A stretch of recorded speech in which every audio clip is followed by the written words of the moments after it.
each one of them has thousands of little threads embracing each other. A Kanchipuram sari might have a golden thread, but the golden thread means nothing without the green thread or the yellow thread near it.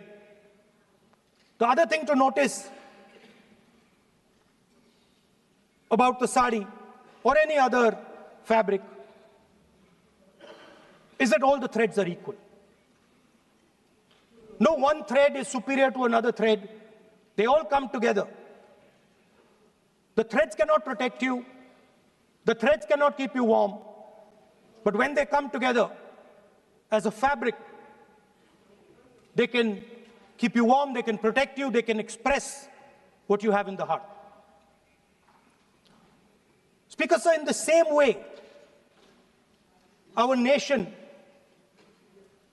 is also a fabric. It's a fabric made up of 1.4 billion people, and the fabric is woven together by the vote. Let me repeat it. It is a fabric of 1.5 billion people, and it is woven together by the vote. Everything that we see, in fact, this house where I'm standing today, the Lok Sabha, Rajya Sabha, Vidhan Sabhas across the country, Panchayats across the country, none of them would exist if the vote did not exist. We talk with great pride about HAL, BHEL, ONGC, Tejas, Chandrayaan. We have a list of things we say.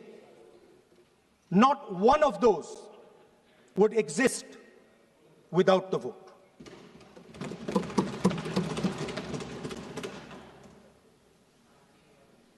Speaker, sir, it is the idea that every thread, every person in the Union of India is equal that disturbs my friends in the RSS. They are happy to see the fabric, but they cannot stand the idea that every single person in the fabric of our country, regardless of what religion they come from, regardless of what community they come from, regardless of what language they speak, should be equal. Because they fundamentally do not believe in equality. They believe in a hierarchy, and they believe that they should be on top of that hierarchy. Speaker, sir, on the 30th of January, 1948, 3 bullets pierced the chest of Mahatma Gandhi. Nathuram Godse assassinated the father of our nation. Today, our friends do not embrace him. Today, our friends have pushed him away. He's an uncomfortable truth. But that's not where the project ended. You see, as I said, everything has emerged from the vote. All the institutions have emerged from the vote. So it's obvious that the RSS has to capture all the institutions that have emerged from the vote. So the project, after Gandhiji's assassination, the next step of the project was the wholesale capture of India's institutional framework.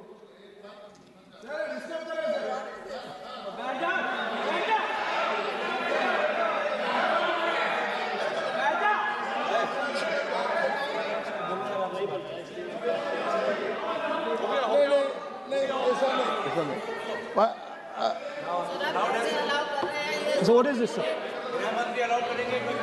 Sir अभी नहीं पहना हुआ आज I'm doing. मैं बुलाता हूँ, please बैठिए So, please.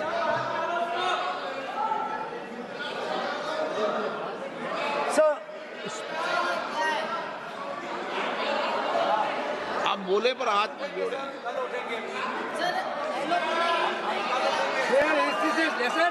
sir, these are uncomfortable truths, but they have to be spoken.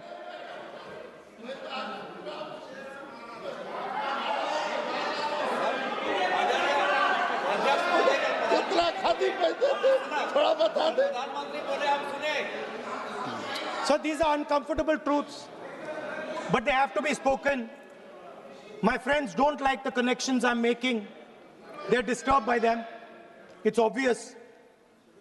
Speaker, sir, so after the father of the nation was assassinated, his vision of an equal India, of an India where institutions belong to the people, had to be destroyed. And so the process started, and the RSS attempted to capture one institution after the other. And I will give some examples so that it is crystal clear that this is the case. Everybody knows how vice chancellors are placed on top of Indian universities today. Every single person knows this. You go to any university, you speak to any youngster in India, he will tell you that it does not matter whether the professor has qualifications, it does not matter whether the professor has a scientific temperament. The only thing that matters is the professor belongs. माननीय सदस्य, एक minute, माननीय सदस्य, चुनाव सुधारों पर चर्चा हो रही है। सर, ये मैं उसी पे कर रहा हूँ।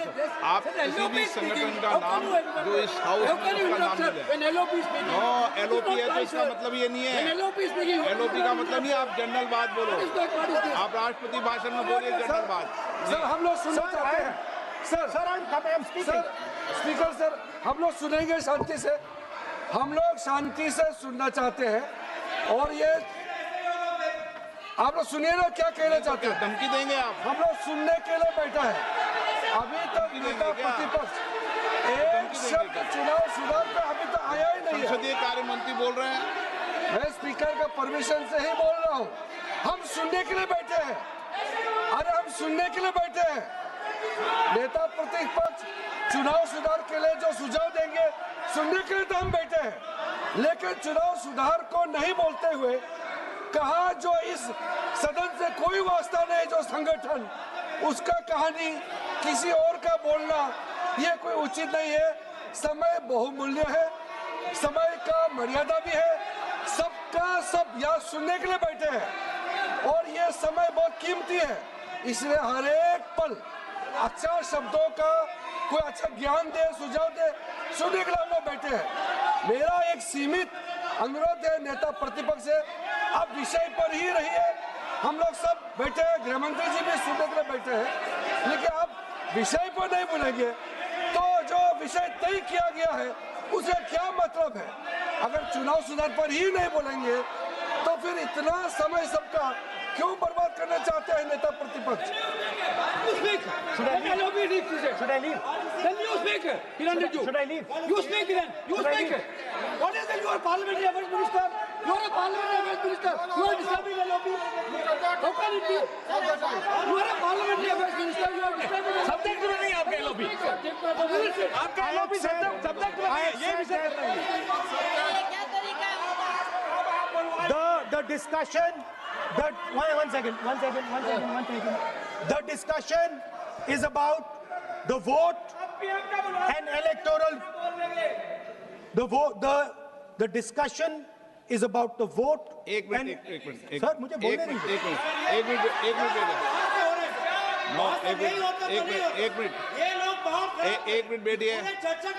बैठिए। एक मिनट बैठिए,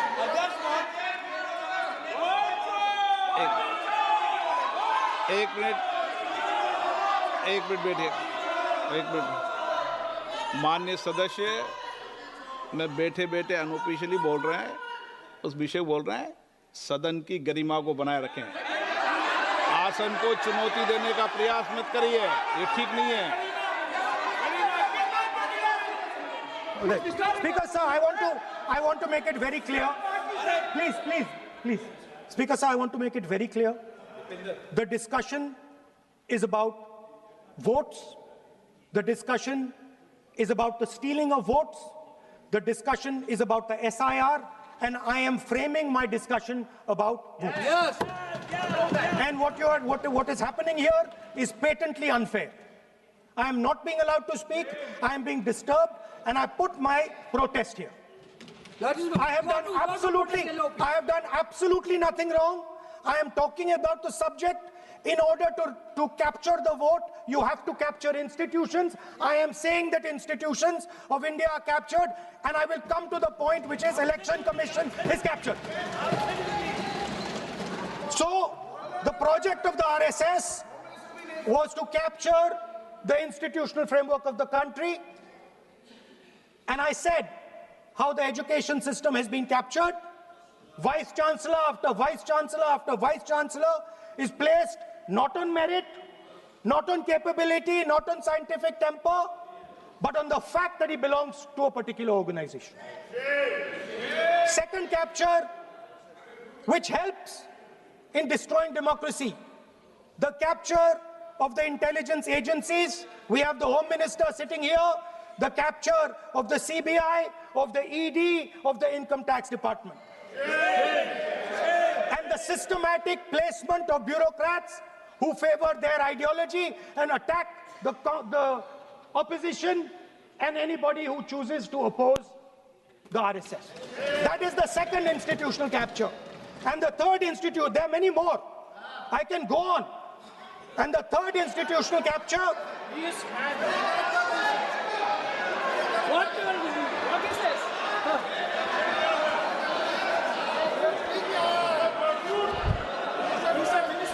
मानिए, प्लीज मानिए। Yes, become sonite.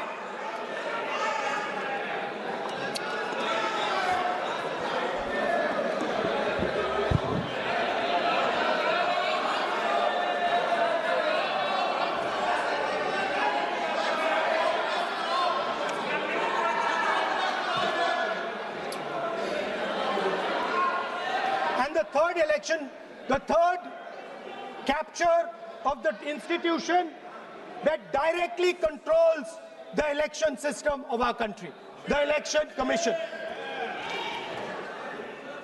Now, I am not saying this without proof. I have put forth adequate proof about how the Election Commission is colluding with those in power to shape the elections. But I want to ask three questions first, which will make it very clear that the BJP is directing and using the Election Commission to damage India's democracy. The first question, why is it that the CJI was removed from the selection panel of the Election Commissioner? What motivation could there be to remove the CJI? Do we not believe in the CJI? Of course we believe in the CJI. Why is he not in that room? I sit in that room. It is so-called a democratic decision. On one side, Prime Minister Narendra Modi and Mr. Amit Shah. On the other side, the leader of the opposition. I have no voice in that room.